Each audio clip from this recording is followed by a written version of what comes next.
ஓம் முருகா, வெற்றிவேல் முருகா. வேலுண்டு வினையில்லை, மயிலுண்டு பயமில்லை.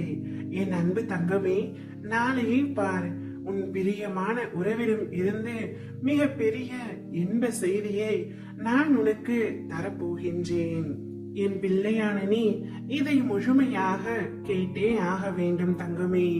இது உன் அப்பாவின் அன்பு கட்டளை. நாள்தோறும் ஒருவரின் வரவுக்காகவும் ஒருவரின் அழைப்புக்காகவும் நீ காத்து கொண்டிருக்கின்றாய். இந்த நிமிடம் இந்த நொடி நான் நினைப்பது நடக்காத அப்பா என்ற ஏக்கத்துடனே இருக்கின்றாய். அதனால்தான் உன் கண்ணீரை துடைக்க உன் அப்பா உன் பிரியமான உறவை உன்னிடத்தில் வரவழைக்க போகின்றேன். விதியாலும் சரியாலும் நீ உனக்கு மிகவும் பிடித்த உறவை பிரிந்திருக்கின்றாய். அந்த உறவை பிரிந்து மிகவும் தவித்துக் கொண்டிருக்கின்றாய். யார் மீது குற்றம் என்று கூட நிரூபிக்க முடியாத சூழ்நிலையிலும் நீ பிரிந்துள்ளாய். உனக்கு அவருடன் பேச வேண்டும் என்ற எண்ணம் இருக்கின்றது. ஆனால் நீ பேச வருகையில் அவர் உன்னை விட்டு விலகி செல்கின்றார். தங்கமே, இந்நிலை கூடிய விரைவில் மாறத்தான் போகின்றது. உன்னுடைய உண்மையான அன்பை புரிந்து கொண்டு உன் பிரியமான உறவு நிச்சயமாக உன்னை தேடி வரும் தங்கமே. உன் மனம் எவ்வளவு வலிக்கின்றது என்று எனக்கு நன்றாக தெரியும். சில சமயங்களில் உன் மனம் துணிந்து நிற்கின்றது. துணிய வேண்டிய நேரத்தில் பயந்து ஒடுங்குகின்றது.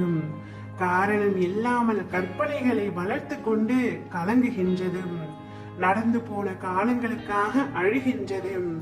நடக்க போகும் எதிர்காலத்தை கண்டு அஞ்சுகின்றது. அடுத்தவர்களுக்கு ஆறுதல் சொல்ல முனைந்து நிற்கின்றது. அந்த ஆறுதல் உனக்கே தேவைப்படும் பொழுது சக்தியற்று போய்விடுகின்றது. பசுமையை கண்டு மயங்குகின்றது. வறட்சியை கண்டு குமுறுகின்றது. உறவினருக்காக கலங்குகின்றது.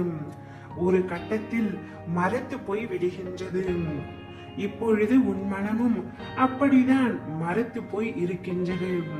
எந்த உறவை நம்புவது, எந்த உறவை நம்ப வேண்டாம் என்று தெரியாமல், யாரையும் நம்பவும் முடியாமல் கலங்கி நிற்கின்றாய். வாழ்க்கையில் ஏமாற்றத்தையும் துரோகத்தையும் மட்டுமே உன் கண் முன்னர் நடக்கின்றது என்பதை நினைத்து கலக்கம் கொள்கின்றாய். கலங்காதே தங்கமே, இங்கு பல உண்மையான உறவுகளும் உள்ளன. அந்த உறவை உன்னை தேடி உன் அப்பா நான் வரவழைப்பேன். நீ நிம்மதியாக இருக்க வேண்டும் என்பதே உன் அப்பாவின் ஆசை. ஓம் முருகா, வெற்றிவேல் முருகா.